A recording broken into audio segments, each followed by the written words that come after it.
Good morning, students. We'll start with our next sum of bill of exchange journal entries. We'll continue with retaining of bill. Retaining of bill का मतलब मैंने last lecture में भी समझाया था आपको. What is the meaning of retaining of bill? Retaining of bill का मतलब है till due date the drawer keeps the bill with himself. That is known as retaining of bill. Now the same with the same term will continue with the next sum. अब ये जो सम है ये आपकी text book का लिया हुआ है मैंने. लास्ट लेक्चर में भी मैंने एक्सप्लेन किया था that I will divide the single page into two part so that I can solve the journal entries at the same times. आपको एक्सप्लेन करना ईजी हो जाएगा, लेकिन आपको एक ही पेज में दो जर्नल एंट्रीज नहीं करनी है. You are supposed to prepare the journal entries in the books of drawer on one page and journal entries in the books of drawing on the second page. Okay? Don't prepare on the same page like me. I have to explain, so I am preparing on one page, one single page. मुझे explain करना है, आपको explain करना ऐसे easy पड़ता है, इसलिए मैं एक पेज में कर रही हूँ. दूसरी बात, मैं यहाँ पर पेन यूज़ कर रही हूँ. You are not supposed to use pen. You will use your pencil and scale. Format आपको पता है, यहाँ पर जगह नहीं है इसलिए मैंने फॉर्मेट नहीं बनाया है. But you know the format that is date column, particulars, LF, debit amount and credit amount. ऐसे करके दोनों का अच्छे से फॉर्मेट बनाना है और दोनों बुक्स की जर्नल एंट्री अलग अलग पेज पर करनी है, एक साथ नहीं करनी है. इतना क्लियर हुआ? अब लास्ट सम में भी मैंने आपको समझाया था whenever you are doing bill of exchange sum what you are suppose to do, read the sum very nicely. तो पहला काम हम यही करेंगे. What is given here? On 1st January 2020 Hemant sold goods of rupees 18,500 to Nitin. पहला काम क्या करना है हमको? We are suppose to find the name of drawer and drawee. The person who is selling the good, this one, he is a drawer. तो ये हो गया हमारा ड्रॉवर. यहाँ तक क्लियर हुआ? And Nitin in this some is our ड्रॉई. Drawer और ड्रॉई का नाम भी कितना इंपॉर्टेंट है ये मैंने लास्ट लेक्चर में आपको समझाया था. और ये भी आपको समझाया था कि ड्रॉवर की बुक में कभी भी ड्रॉवर का खुद का नाम कभी नहीं आता है. In the books of drawer we write the name of drawee and in the books of drawee we write the name of the drawer. Okay, अब यहाँ पर first we are suppose to give journal entries. Heading देंगे journal entries in the books of drawer. और यहाँ पर drawer का नाम क्या है? Hemant. And in the same way journal entries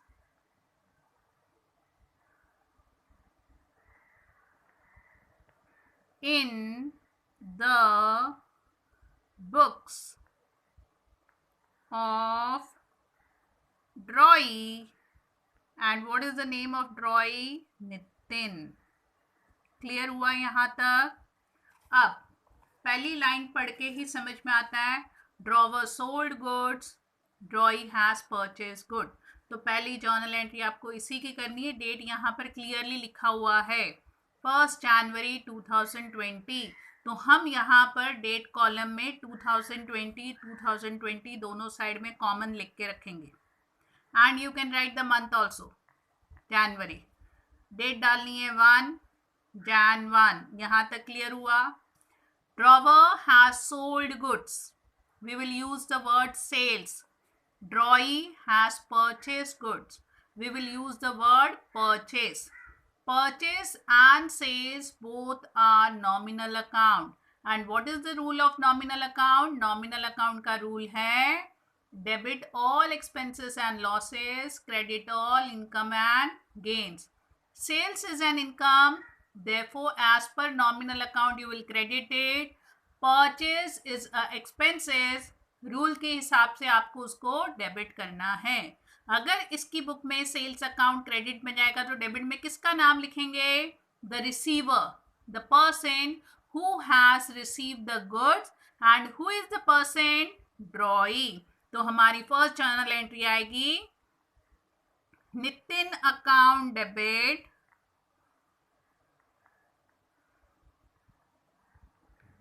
to sales account. This will be the first entry in the books of drawer. Amount 18,500 debit column में, 18,500 credit column में. नीचे narration, being goods sold on credit. यहां तक clear हुआ? First journal entry clear हुई? Being goods sold on credit. In the same way, we'll write the journal entry in the books of drawee also. अब यहाँ पर क्या लिखना है? क्या वर्ड यूज करेंगे हम? Purchase. Purchase account debit. Purchase क्यों डेबिट हुआ? अभी मैंने थोड़ी देर पहले एक्सप्लेन किया था. Sales and purchase both are nominal account. और नॉमिनल अकाउंट के रूल्स क्या है? Debit all expenses and losses, credit all income and gains. Sales is an income, so we have credited. Purchase is expenses, so we have debited. अब purchase इसमें debit हुआ तो naturally कोई account आपको credit करना पड़ेगा. What we will credit? We can't credit cash because it is not a cash transaction. It is a credit transaction, so we are supposed to write the name of the person who has given goods. Who has given goods to Nitin? Hemant. तो हम लिखेंगे to Hemant's account. यहां तक clear हुआ? Amount remain same, 18,500, 18,500. Narration, being goods purchase on credit. This will be the narration. Okay? यहां तक clear हुआ? दोनों की बुक्स में एक एक जर्नल एंट्री क्लियर हुई और हर एक सम यहीं से स्टार्ट होगा. अगर यहां से नहीं हुआ तो बिल ड्रॉ करके दिया, एक्सेप्ट किया, that will be the beginning of the sum. अब हमने फर्स्ट लाइन पढ़ी, उसकी जर्नल एंट्री की. अब हम सेकेंड लाइन की तरफ जाते हैं. सेकेंड लाइन में क्या लिखा है? On the same date Hemant drew a bill of exchange for ₹18,500 at 2 months. Same date यानी कि 1 जनवरी को. तो सेकेंड एंट्री फिर से आपकी सेम तारीख की होगी यानी कि जनवरी 1 की. अब ड्रॉवर बिल ड्रॉ करके दे रहा है, drawee is accepting the bill. तो ड्रॉवर की बुक में हम वर्ड यूज करेंगे bill receivable. Why? Last lecture में भी मैंने एक्सप्लेन किया था, ड्रॉवर को उस बिल के पैसे मिलने वाले हैं. Therefore, in the books of drawer you will use the word bill receivable. ड्रॉई उस बिल के पैसे देने वाला है, उसकी बुक में हम वर्ड यूज क्या करेंगे? Bills payable. यहां तक क्लियर हुआ? जर्नल एंट्री कैसे लिखनी है मैं अभी लिखकर बताती हूँ आपको. Here we will use the word bill receivable account debit.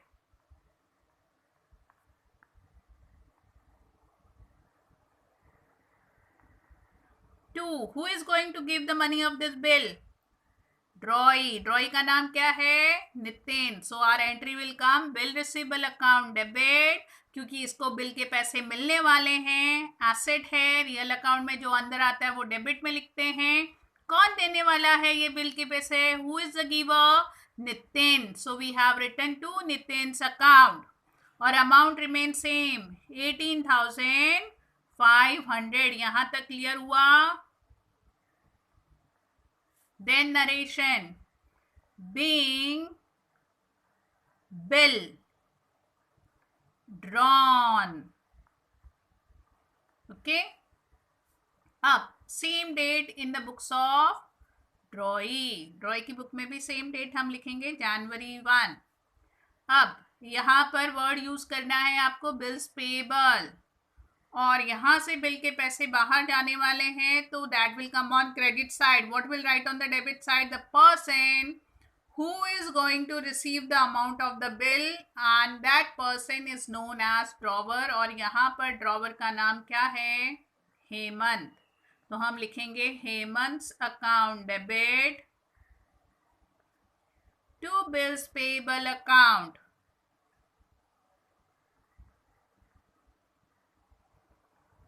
यहाँ तक क्लियर हुआ?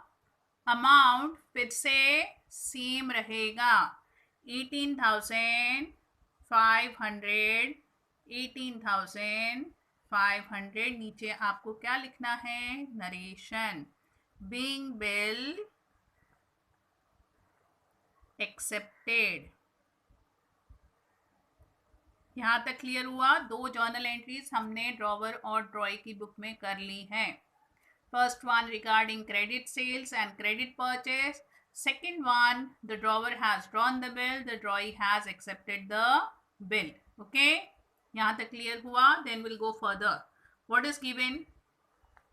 Next line पढ़ें. यहाँ तक भी हम एंट्री कर चुके हैं. आगे दिया है on due date. The bill was duly honored. Honored का मतलब है कि ड्यू डेट पर ड्रॉई ने बिल का पेमेंट ड्रॉवर को दे दिया. Okay, that means he has honored the bill. And the date, on due date, if the drawee is not making the payment of bill, that is known as dishonor of bill. Okay, अब पहला काम हमको क्या करना है? We are supposed to find the due date. अब हमने bill कब ड्रॉ करके दिया? 1st January को. What was the credit period given to us? It was given 2 months. 1st January to 1st February 1 month. Jain से लेके फेब तक 1 month. Then Feb से लेकर मार्च तक you will get your 2 months. यानी कि जनवरी से लेकर अगर हम 2 महीने कैलकुलेट करते हैं तो हमारे 1st मार्च तक 2 महीने कंप्लीट हो जाते हैं. उसमें 3 दिन ऐड करेंगे एज पर लॉ. ये जो हम ग्रेस डे ऐड करते हैं ये फिक्स्ड है 3 दिन. ये हमारे ऊपर डिपेंड नहीं है. That days have been given to us by the law. जिसने कानून बनाया जिसने लॉ बनाया उसने दिया है हमको कि जब भी आप बिल ऑफ एक्सचेंज का सम करोगे या बिल ड्रॉ करके दोगे, according to the law you are suppose to add 3 extra days which will give benefit to the drawee and that 3 extra days is known as grace date. Okay? तो इसमें कोई doubt नहीं होना चाहिए कि वो दिन 3 ही होंगे या ज़्यादा भी हो सकते हैं. ये मैंने लाइव लेक्चर में भी क्लैरिफाई किया था. फिर से क्लैरिफाई कर रही हूँ. That days are fixed and it is fixed according to the law. That 3 days extra. Okay, अब यहाँ पर इस सम में ड्यू डेट क्या आई? 1st January से लेकर February तक 1 महीना, 1st March तक 2 महीने होते हैं. 1st March में आप 3 दिन ऐड करोगे तो will get our due date that is 4th March. Okay, तो अगली एंट्री जो है वो हम 4th March के लिए करेंगे. Next date we will write that will be March 4. March 4 कैसे आया? क्लियर हुआ ना? हमने जनवरी से लेकर 2 महीने कैलकुलेट किए तो 1st Jan तक हमारे 2 महीने होते हैं. उसमें आप 3 दिन एक्स्ट्रा ऐड करोगे तो 4th March will be due date. Bill honour हुआ है यानी कि ड्रॉई ने ड्यू डेट पर बिल का पेमेंट किया है. Now drawer is going to receive cash. इसकी बुक में हम वर्ड यूज करेंगे cash bank account. Why we have used both? Because the mode of payment is not given. पैसे कैसे रिसीव किए हैं वो नहीं दिया है. Whether the money is received in cash or it is received by check, it is not given clearly. So we have option, we can use both the names. Okay? अब ये पैसे किसके लिए मिले? उसको जो बिल ड्रॉ करके दिया है उसके लिए उसको पैसे मिले. तो एंट्री क्या आनी चाहिए? Cash bank account debit to bill receivable account. Amount remains same, 18,500, 18,500. Narration, being bill honored. यहाँ तक क्लियर हुआ? ओके, अब आई हमारी ड्रॉइंग की बारी. सेम डेट 4th March, वहां पर भी हम लिखेंगे March 4. अब यहां से कैश बाहर गया तो cash account will go on credit side, तो डेबिट में क्या डालेंगे, ये बिल्स पेबल जो एक्सेप्ट करके दिया था तभी उसने क्रेडिट में लिखा था, अब ये पेड हो गया तो it will go on opposite side according to double entry system. So we'll write bills payable account debit to cash bank account and the amount is 18,500. 18,500. Narration, same narration you can repeat here also. Being bill honored. यहाँ तक clear हुआ? Okay अब इस सम में एक चीज extra थी, वो भी मैं आपको एक्सप्लेन कर देती हूँ. What was extra in this sum, one line was extra. वो लाइन मैंने लिखी नहीं, अभी मैं आपको लिख देती हूँ ताकि मैं आपको समझा पाऊँ. That line was regarding making an account. Okay now what was the line? वहां दिया था give journal entry in the books of Hemant and Nitin, और एक एक्स्ट्रा लाइन थी प्रिपेयर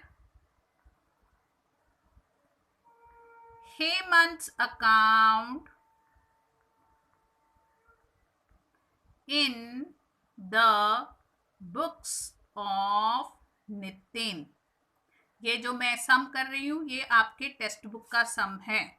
मुझे लगा था मैं कवर नहीं कर पाऊंगी इसलिए मैंने ये पार्ट नहीं लिखा था, मुझे लगा था बाद में एक्सप्लेन करूंगी, लेकिन अभी भी मेरे पास टाइम है. I can explain it, so I will explain it. Okay अब यहाँ पर हमने दोनों की बुक्स में journal entry in the books of Hemant and Nitin तो हमने कर ली. अब हमारा क्या बचा है, हेमंत का अकाउंट बनाना है. किसकी बुक में? इन द बुक्स ऑफ नितिन, यानी कि ड्रॉई की बुक्स में ड्रॉवर का अकाउंट बनाएंगे. एंड इट इज जर्नल, ये जर्नल हो गया. अब आपको क्या करना है, लेजर अकाउंट बनाना है, और लेजर अकाउंट का क्या फॉर्मेट है आपको पता है. Which account in the books of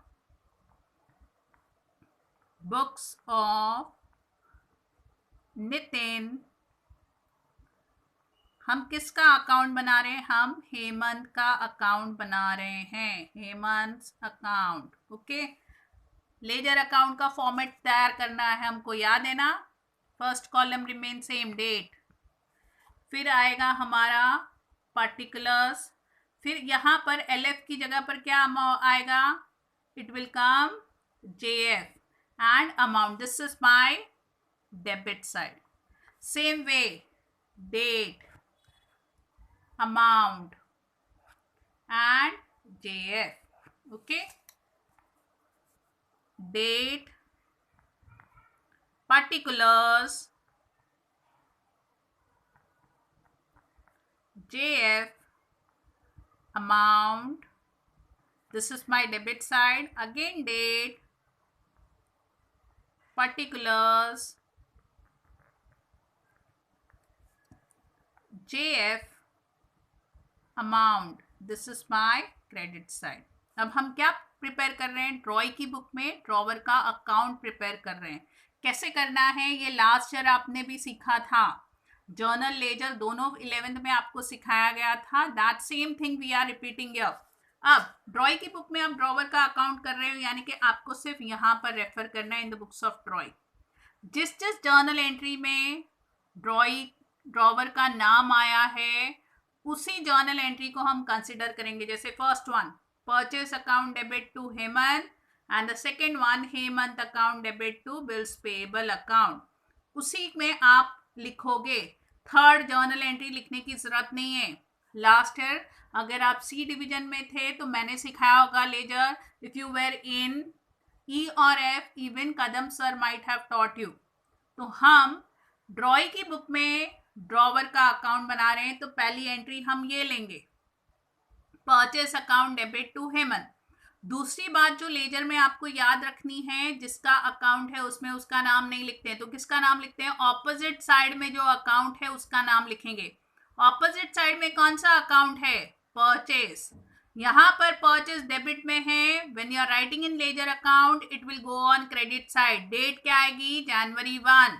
तो हम यहाँ पर लेजर में it will go on credit side, तो विल राइट ईयर. क्रेडिट में हम डालेंगे Jan 1 by purchase account recollect हो रहा है, आपने जो 11th में पढ़ा था, अमाउंट कितना है 18,500, same amount will write here 18,500, यहां तक समझ में आया।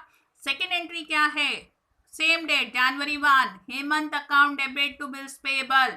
हेमंत की बुक में है, हेमंत के अकाउंट में हेमंत का नाम तो लिख नहीं सकते, तो किसका नाम लिखेंगे, बिल्स पेएबल का। यहाँ बिल्स पेएबल क्रेडिट में है, when you are writing in ledger account it will go to opposite side. Opposite side क्या है, credit card, debit side. So debit side will put the date 2020, यहाँ पर भी 2020 January 1, what we are supposed to write, to bills payable